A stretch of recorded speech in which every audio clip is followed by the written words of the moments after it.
ಬೇಡಿಕೆಗಳ ಈಡೇರಿಕೆಗೆ ಆಗ್ರಹಿಸಿ ಅದನ್ನು 38 ತಿಂಗಳ ಬಾಕಿ ವೇತನ ಬಿಡುಗಡೆ ಮಾಡಬೇಕು ಮತ್ತು ವೇತನ ಪರಿಷ್ಕರಣೆ ಸೇರಿದಂತೆ ಏನು ಬೇಡಿಕೆಗಳ ಈಡೇರಿಕೆಗೆ ಆಗ್ರಹಿಸಿ ಸಾರಿಗೆ ನಿಗಮಗಳ ನೌಕರರು ಕಾರ್ಮಿಕರು ಪ್ರತಿಭಟನೆ ಮಾಡ್ತಾ ಇರುವಂಥದ್ದು ಬಹಳ ಪ್ರಮುಖವಾಗಿ ಪ್ರತಿಭಟನೆಯ ನೇತೃತ್ವ ಮತ್ತು ಪ್ರಮುಖರಾದಂಥ ವಿಜಯ ಭಾಸ್ಕರ್ ನಮ್ಮ ಜೊತೆ ಇದ್ದಾರೆ. ಸರ್, ಈಗ ಪ್ರತಿಭಟನೆ ಸಂಬಂಧ ಕರೆ ಕೊಟ್ಟ ಬೆನ್ನಲ್ಲೇ ನಿನ್ನೆ ರಾತ್ರಿ 18 ತಿಂಗಳ ಕಾಲ ಅದೇನು ಬಾಕಿ ವೇತನವನ್ನು ಬಿಡುಗಡೆ ಮಾಡಿರುವಂಥದ್ದು ಇದು ತಮ್ಮ ಗಮನ ಇದೆಯಾ ಸರ್? ಇವಾಗ ಸರ್ಕಾರ ಬಿಡುಗಡೆ ಮಾಡಿರ್ತಕ್ಕಂಥ ಹಣ 500 ಕೋಟಿ, ಮೊದಲು 718 ಕೋಟಿ ಕೊಡ್ತೀವಿ ಎಂದಿದ್ರು. ಈಗ ಇನ್ನೊಂದು ಸ್ವಲ್ಪ ಅದಕ್ಕೆ ಸೇರಿಸಿ 1271 ಕೋಟಿ ಬಿಡುಗಡೆ ಮಾಡಿದ್ದಾರೆ. ನಾವು ಸರ್ಕಾರಕ್ಕೆ ಕೇಳೋ ಪ್ರಶ್ನೆ, ನಾವು ಪೂರ್ತಿ ಅರಿಯರ್ಸ್ 38 ತಿಂಗಳು ಕೊಟ್ಬಿಟ್ರೆ ಏನು ಅವ್ರು ಬಜೆಟ್ ಏನು ಮಂಡನೆ ಮಾಡ್ತಾರೆ ಅದೇನು ಪೂರ್ತಿ ಏನು ನಾವು ಕೇಳ್ತಾ ಇಲ್ಲ. 1792 ಕೋಟಿ ಒಟ್ಟು ಹೊಣೆಗಾರಿಕೆ, ಅದರಲ್ಲಿ ಈಗ 1271 ಅವ್ರು ಕೊಟ್ಟಿದ್ದಾರೆ. ಇನ್ನೊಂದು 521 ಕೋಟಿ ಕೊಟ್ಟುಬಿಟ್ರೆ ಸಿದ್ದರಾಮಯ್ಯನವ್ರು ಏನು ಬಜೆಟ್ ಸರ್ ಬೊಕ್ಕಸ ಏನು ಖಾಲಿ ಆಗೋದಿಲ್ಲ. ಈ 521 ಕೋಟಿಗೆ ಯಾಕೆ ನಿಮ್ಮ ಶಕ್ತಿ ಯೋಜನೆನ ತಲೆ ಮೇಲೆ ಹೊತ್ಕೊಂಡು ಜಾರಿ ಮಾಡಿದಂಥವ್ರು ಕೋವಿಡ್ ಸಂದರ್ಭದಲ್ಲಿ ಲಕ್ನೋಗೆ ರಾಯ್ಪುರಕ್ಕೆ ಜೈಪುರಕ್ಕೆ ಬಸ್ಸನ್ನು ಓಡಿಸಿ ರಾಜ್ಯಕ್ಕೆ ಒಳ್ಳೆಯ ಹೆಸರು ತಂದಂಥ ಸಾರಿಗೆ ನೌಕರರಿಗೆ ಯಾಕೆ 500 ಕೋಟಿ ರೂಪಾಯಿನ ನೀವು ಕತ್ತರಿ ಹಾಕ್ತೀವಿ ಅಂತೇಳಿ ನಾವು ಪ್ರಶ್ನೆ ಮಾಡ್ತಾ ಇದ್ದೀವಿ. ಎರಡನೇದು 1/1/24ರಿಂದ ವೇತನ ಹೆಚ್ಚಳ ಆಗಬೇಕು. 1/4/25 ಅಂತ ಹೇಳಿ ಅವರು ಘೋಷಣೆ ಮಾಡಿದ್ದಾರೆ. ಏನು ಇದಕ್ಕೆ ತರ್ಕ? ನೀವು 1/3/27 ಅಂತಲೇ ಜಿದ್ದು ಹಿಡಿದಿದ್ದರೆ ನಾವು ಸ್ಟ್ರೈಕ್ ಮಾಡ್ತೀವೋ, ನೋಟಿಸ್ ಕೊಡ್ತೀವೋ, ಬಿಡ್ತೀವೋ ಬೇರೆ ಪ್ರಶ್ನೆ. ನಿಮ್ಮನ್ನು ಅಟ್ಲೀಸ್ಟ್ ಒಪ್ಪದೇ ಇದ್ರೂ ಮೆಚ್ಚುವಂಥ ಒಂದು ಅವಕಾಶ ಇತ್ತು. ಆದರೆ ನೀವು 1/4/25ಕ್ಕೆ ಬಂದ ಮೇಲೆ 1/1/25ಕ್ಕೆ ಬರೋಕ್ಕೇನು ಕಷ್ಟ? ನೀವೀಗಾಗಲೇ 15% ಫೇರ್ ಹೈಕ್ ಕೊಟ್ಟಿದ್ದೀರಿ, ಹಾಗಾಗಿ ಫೇರ್ ರಿವಿಷನ್ಗೆ ಕಮಿಟಿ ನೇಮಕ ಮಾಡಿದ್ದೀರಿ. ಸೊ 1/1/24ರಿಂದ ಸರ್ಕಾರಕ್ಕೆ 1 ರೂಪಾಯಿ ಹೊಣೆಗಾರಿಕೆ ಇಲ್ಲ. 4 ಸಾರಿಗೆ ನಿಗಮಗಳು ಅವ್ರನ್ನ ವೆಚ್ಚ ಭರಿಸ್ತವೆ. ಅದರಿಂದ ನೀವು ಸರ್ಕಾರಿ ಆದೇಶ ಮಾಡಿ ಈ ಕೈ ಕಟ್ಟೋ ಕೆಲಸ ಮಾಡಿದ್ದು ಸರಿಯಲ್ಲ. ಆದ್ದರಿಂದ ನಾವು ಅವ್ರು ಮಾಡಿರ್ತಕ್ಕಂಥ ಏನು ಮತ್ತು ಅದರಲ್ಲಿ ಒಂದು ಪಾಸಿಟಿವ್ ಅಂಶ ಏನಂದರೆ ಎಷ್ಟು % ಹೆಚ್ಚಳ ಮಾಡಬೇಕು ಅನ್ನೋದನ್ನು ಅವರು ಯೂನಿಯನ್ಗಳ ಜೊತೆ ಮಾತುಕತೆ ಮಾಡ್ತೀವಿ ಅಂತ ಹೇಳಿದ್ದಾರೆ. ನಾವು ಅದನ್ನು ಸ್ವಾಗತ ಮಾಡ್ತೀವಿ, ಮಾತುಕತೆಗೆ ನಾವು ಹೋಗ್ತೀವಿ. ಆದರೆ ನಮ್ಮ ಡಿಮಾಂಡು 1/1/24ರಿಂದ 4 ವರ್ಷದ ಅಗ್ರಿಮೆಂಟ್ ಆಗಬೇಕು ಅನ್ನೋದು, 38 ತಿಂಗಳ ಅರಿಯರ್ಸ್ ಕೊಡಬೇಕು ಅನ್ನೋದರಲ್ಲಿ ಯಾವುದೇ ರಾಜಿ ಇಲ್ಲ. ಬಟ್ ಇವತ್ತು ಈ ಎಲ್ಲ ಬೆಳವಣಿಗೆಗಳ ಹಿನ್ನೆಲೆಯಲ್ಲಿ ಜನ ರಾಜ್ಯದ ಮೂಲೆ ಮೂಲೆಯಿಂದ ಬಂದಿದ್ದಾರೆ.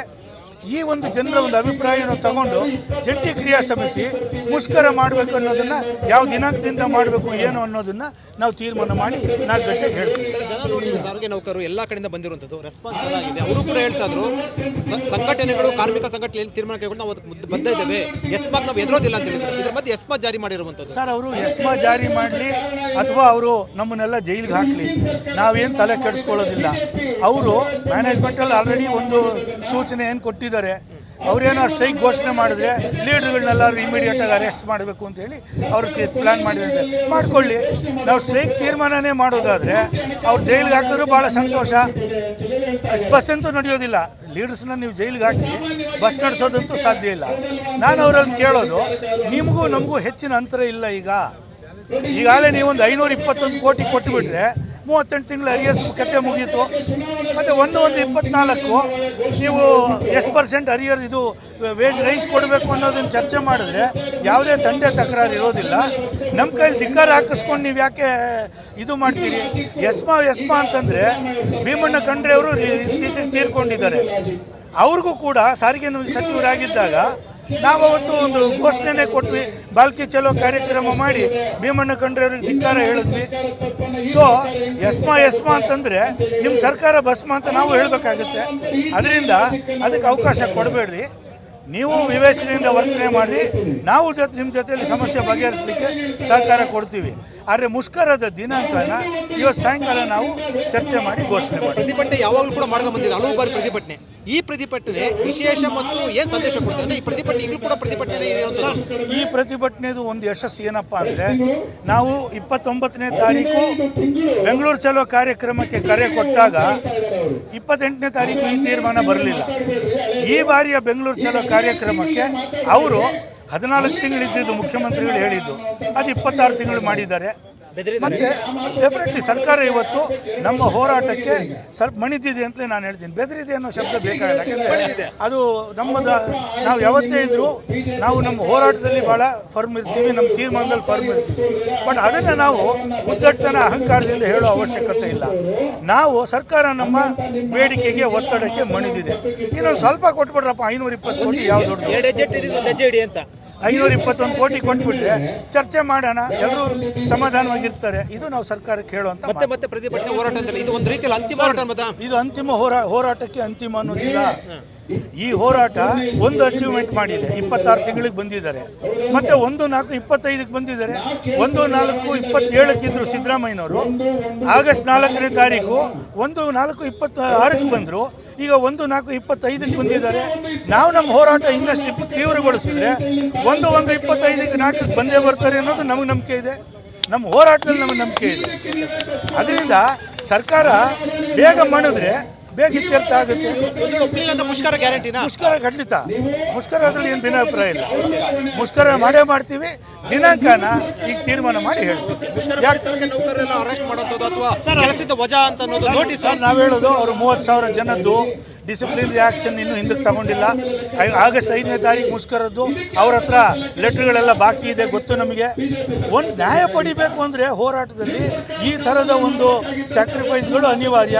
ಲೀಡರ್ಗಳು ಜೈಲಿಗೆ ಹೋಗಬೇಕು, ಕಾರ್ಯಕರ್ತರು ಸಸ್ಪೆಂಡ್ ಆಗಬೇಕು, ಡಿಸ್ಮಿಸ್ ಆಗಬೇಕು, ಟ್ರಾನ್ಸ್ಫರ್ ಆಗಬೇಕು. ಅದಕ್ಕೆ ಅಂಜಿದ್ರೆ ನ್ಯಾಯ ಪಡೆಯೋದು ಹಿಂಗೆ. ಪ್ರತಿ ಬಾರಿ ಹೋರಾಟ ಮಾಡ್ತೀರಾ, ಇದು ಕೂಡ ಅದೇ ರೀತಿ ಹೋರಾಟ ಇರುತ್ತೆ ಅನ್ನೋ ಸರ್ಕಾರ ಏನಾದರೂ ಕೂಡ ಒಂದು ರೀತಿಯಲ್ಲಿ ಲೈಟಾಗಿ ತೆಗೆದುಕೊಂಡ್ರೆ ಅಥವಾ ನಿಮ್ಮ ಹೋರಾಟವನ್ನು ಅದೇ ರೀತಿ ಭಾವಿಸಿದ್ರೆ? ಸರ್, ಇವಾಗ ಈ ಹೋರಾಟದಲ್ಲಿ ಯಾವತ್ತೂ ಸಹ ಇದಮಿತ್ತಮ್ ಅಂತ ಇಲ್ಲ. ಡೈನಮಿಕ್ಸ್ ಹೆಂಗಿರುತ್ತೆ ಅಂದರೆ, ನೆನ್ನೆನ ಬೆಳವಣಿಗೆ ಜನವರಿ 28ಕ್ಕೆ ಈ ವಾತಾವರಣ ಇರಲಿಲ್ಲ. ಅನಂತ ಸುಬ್ರಾಯರು ತೀರ್ಕೊಂಡ ಮೇಲೆ ವಾತಾವರಣ ಸಂಪೂರ್ಣ ಬದಲಾವಣೆ ಆಯಿತು. ನಾವು ಬೇಡಿಕೆ ಬಗ್ಗೆ ಇದಿಲ್ಲದೆ ನಾವು ಸೀದಾ ನಾವೇ ಹೋರಾಟನ ವಾಪಸ್ ತಗೊಂಡ್ವಿ.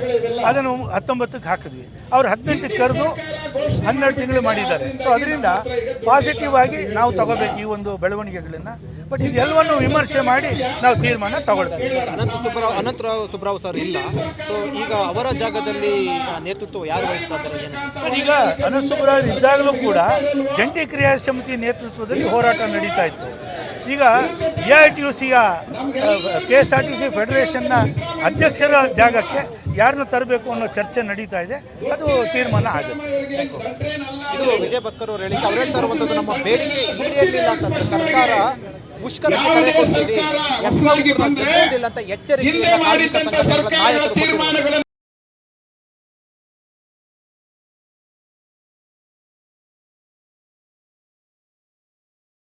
ಹೆಚ್ಚಿನ ಸುದ್ದಿ ಅಪ್ಡೇಟ್ಗೆ ಈಗಲೇ the federal Karnataka YouTube page ಅನ್ನು ಸಬ್ಸ್ಕ್ರೈಬ್ ಮಾಡಿ.